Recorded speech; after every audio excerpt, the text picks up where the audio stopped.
Fox 5 News at Noon starts right now. COVID has a really big part of the season. Games have been canceled.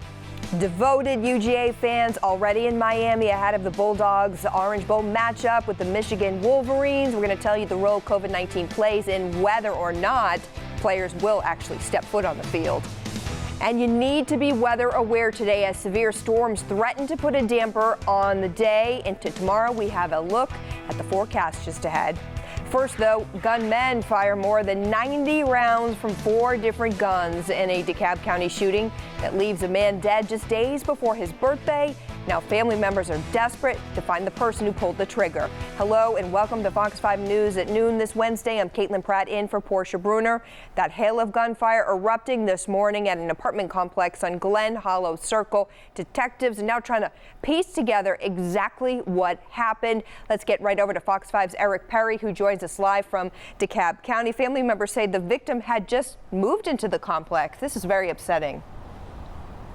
Yeah, very upsetting, especially for that family, just devastated here. Police also saying they're not even 100% sure if the man killed was the intended target. I want to get you straight to the evidence itself. You can just see several gun holes from bullets here as police report over 90 shots were fired here. Take a look at some of the video we shot from last night. This is the apartment complex. It's on Glen Hollow Circle, which is right off of Flat Shoals Parkway. Just a massive amounts of shots fired from different guns, 4 different guns, they report. Family members say 32-year-old Bruce Gaines Jr. was the man killed, and that 32-year-old was just days away from celebrating his 33rd birthday. I was at home probably about 1:15 this morning. My phone rang, and his sister told me, she said, "Auntie, I hate to tell you this bad news, but he gone." Who gone? Bruce, he gone. I feel numb, it's senseless violence, it got to stop. And I'm gonna miss my nephew. I love my nephew.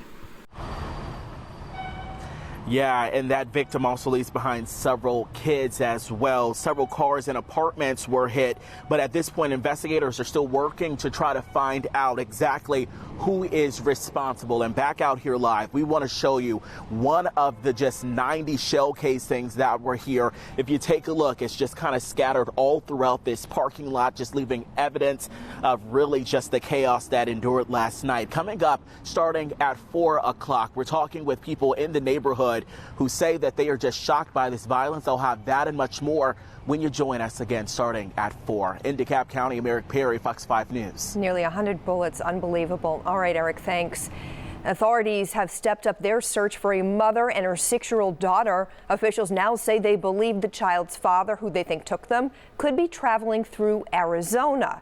Arizona state troopers tell us they saw a vehicle that matched the description of the suspect that could be traveling right now towards California. Cumming police tell us Balvanera Esperanza's ex-husband kidnapped her and their daughter Rachel earlier this week, and investigators add that Alexis Zaycena Lopez is actually out on bond, awaiting trial for the kidnapping and rape of his ex-wife.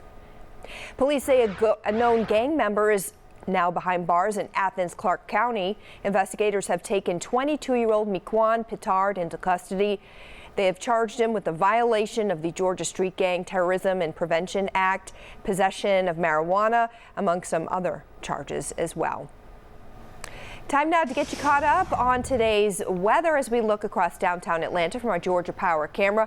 It's been rainy most of this morning, but there's a threat later on today that we are monitoring.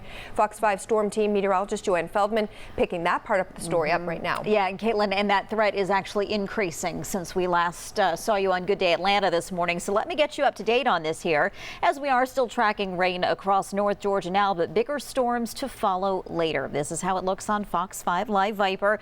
We haven't seen the nastiest storms fire up just yet, but that will be happening later today, really near where this front is located. So we got some time to go before anything severe could drift into North Georgia. Here's what we've got going on at this hour. 60s for most, but check this out. Eatonton is way up into the 70s. We are on track for at least record tying temperatures this afternoon. So not only unusually warm, unsettled and wet. It's just going to be some patchy light rain over northeast Georgia, picking up a little bit more farther south, but just outside of our viewing area, these little segments of downpours, every now and then they could produce maybe a 40-mile-per-hour wind gust or so. We'll be monitoring them for any rotation that could happen.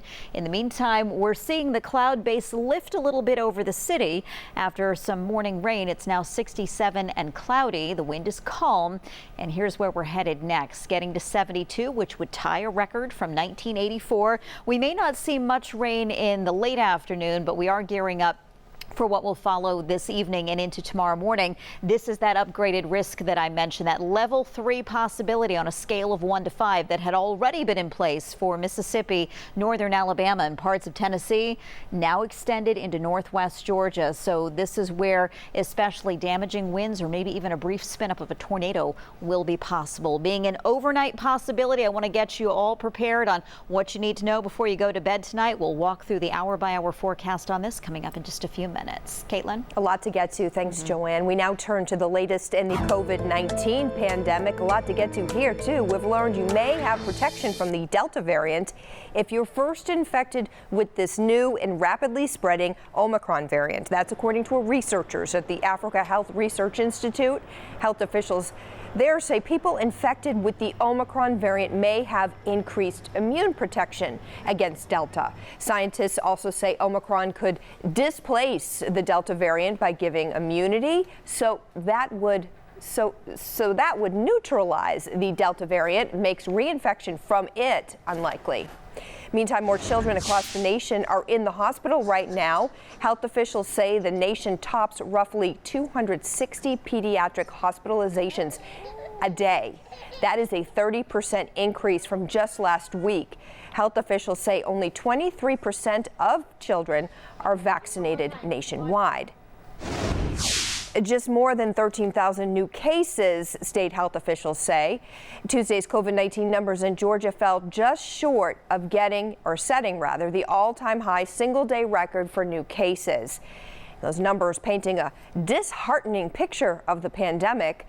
Tuesday's COVID-19 data falling about 250 cases shy of the record the state set back in January. Not the right direction.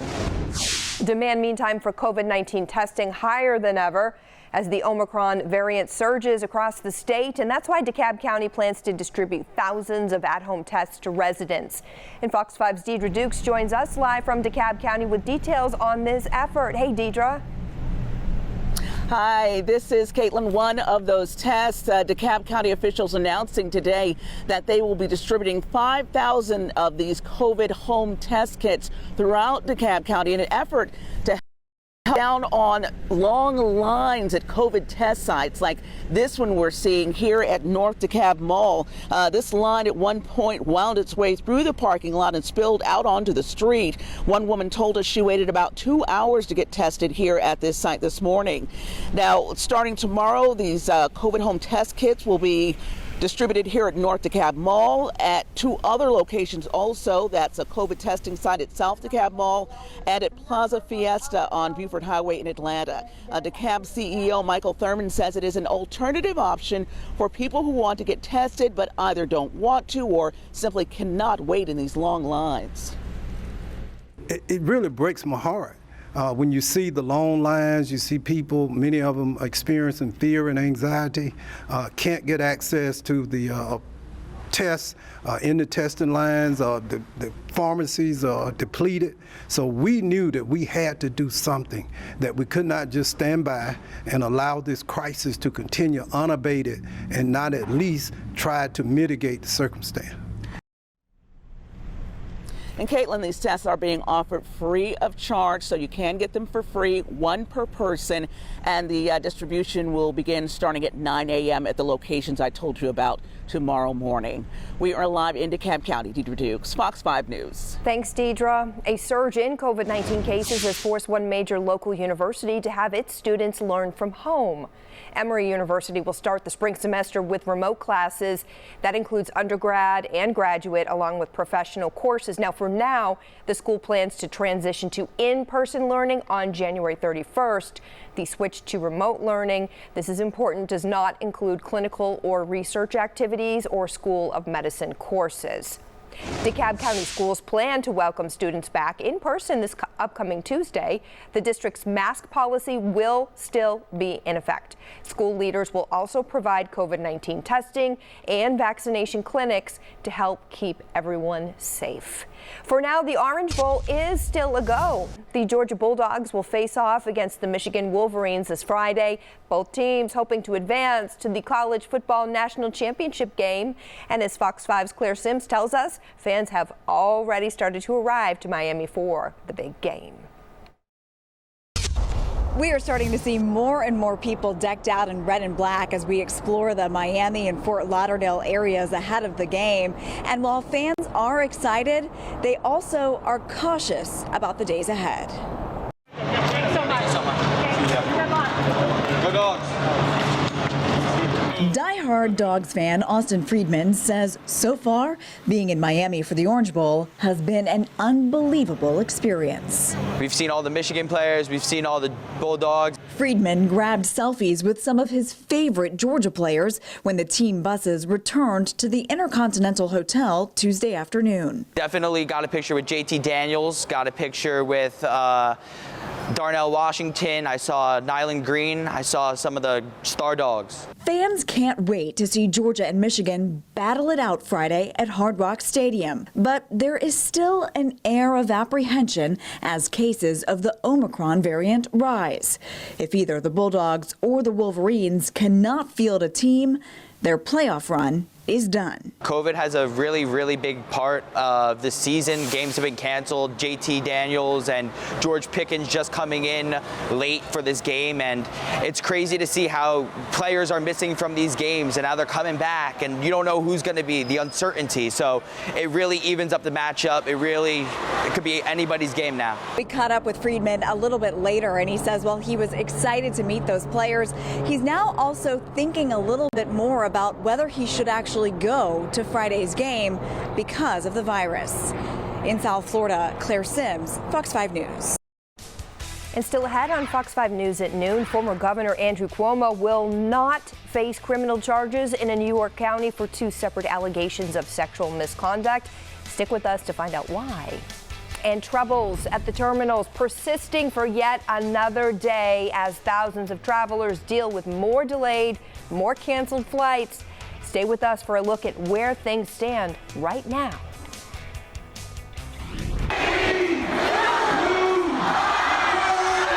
And thousands of people will not be packed at Underground for the Peach Drop this New Year's Eve. You'll hear from people who say they understand why officials canceled the event next.